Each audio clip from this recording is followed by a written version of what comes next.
नमस्कार दोस्तों, आप देख रहे हैं संस्कृति और इतिहास और मैं हूं आपका अपना सूरज सिंह। आज हम जानेंगे न्याय के देवता, कर्मफलदाता और सबसे रहस्यमयी ग्रह देव भगवान शनिदेव की संपूर्ण कथा। शनिदेव भगवान सूर्य और उनकी पत्नी छाया के पुत्र हैं। जब शनिदेव का जन्म हुआ तब वे जन्म से ही अत्यंत तपस्वी और गंभीर स्वभाव के थे। कहा जाता है कि जब शनिदेव ने पहली बार अपनी दृष्टि उठाई तो सूर्य देव का रथ धीमा पड़ गया। उनकी दृष्टि इतनी प्रभावशाली थी कि देवता भी चकित रह गए। शनिदेव बचपन से ही भगवान शिव के परम भक्त थे। कठोर तपस्या के कारण भगवान शिव ने उन्हें वरदान दिया कि वे सभी प्राणियों को उनके कर्मों के अनुसार फल देने का अधिकार प्राप्त करें। तभी से शनिदेव को न्याय का देवता कहा जाता है। एक कथा के अनुसार शनिदेव की दृष्टि से देवता और राजा भी डरते थे, क्योंकि उनकी दृष्टि पड़ते ही व्यक्ति को अपने कर्मों का फल तुरंत मिलना शुरू हो जाता था। लेकिन शनिदेव कभी अन्याय नहीं करते। वे केवल वही देते हैं जो व्यक्ति ने कर्मों से अर्जित किया हो। रामायण काल में भी शनिदेव का उल्लेख मिलता है। जब लंका पर युद्ध हो रहा था तब रावण ने शनिदेव को कैद कर लिया था ताकि उसकी कुंडली में कोई अशुभ प्रभाव न पड़े।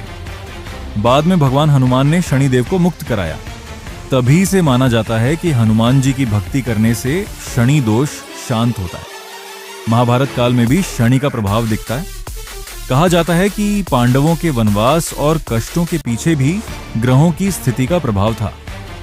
शनि देव का कार्य मनुष्य को कठिनाइयों के माध्यम से मजबूत बनाना है। ज्योतिष शास्त्र में शनि को कर्म, अनुशासन, मेहनत और धैर्य का प्रतीक माना जाता है।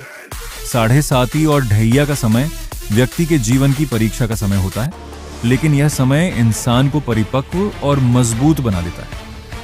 शनिदेव का वाहन कौवा है और वे काले वस्त्र धारण करते हैं। उनका स्वरूप गंभीर और शांत है।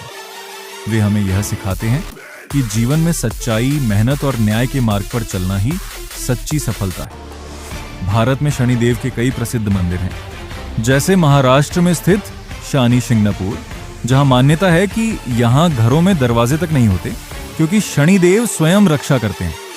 शनिदेव हमें डराने के लिए नहीं, बल्कि सही मार्ग पर चलाने के लिए हैं। वे हमें सिखाते हैं कि हर कर्म का फल अवश्य मिलता है, अच्छा भी और बुरा भी। तो दोस्तों, ये थी भगवान शनिदेव की अद्भुत और प्रेरणादायक कथा।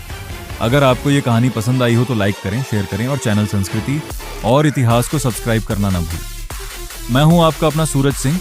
मिलते हैं अगली दिव्य कथा के साथ। जय शनिदेव।